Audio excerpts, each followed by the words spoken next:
Auto Orient allows you to animate something and have it follow a natural path, so that if we animate this box going up and down along a curve, it will actually turn and follow that path and dip and rise.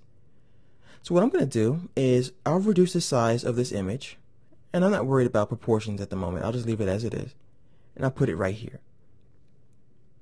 I'm also going to enable the position property and click on the stopwatch.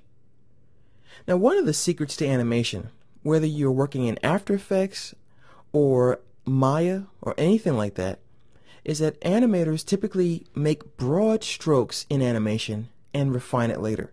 Now, in this case, what I mean by that is instead of moving my current time indicator just a little bit, positioning this guy, moving it again, positioning it again like so, and putting it here, and then positioning it, what animators typically do is, and let me go ahead and undo that, is we'll have a keyframe where the animation begins, and we'll also go to the very end of that particular action, and then add another keyframe.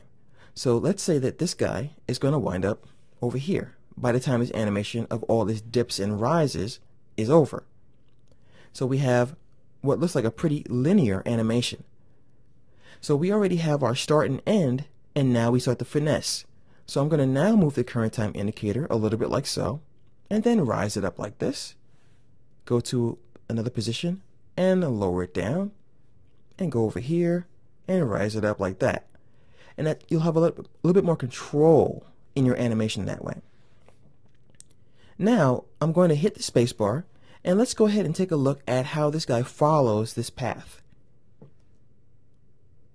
So he goes up in the air, and he just simply drops down. It's pretty boring, and it's not very realistic. What I want to do now is, with this guy selected, I'm going to go to the Layer menu. I'm going to go to the Transform category, and all the way on the bottom here, I'm going to choose Auto Orient. The dialog box really only offers two choices: off or orient along path.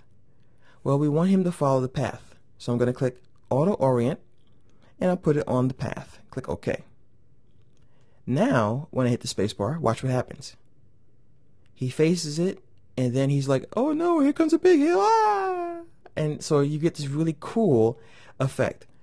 This is great when you want to animate a roller coaster, or you want to have a logo come in and follow a rising and dipping path like this.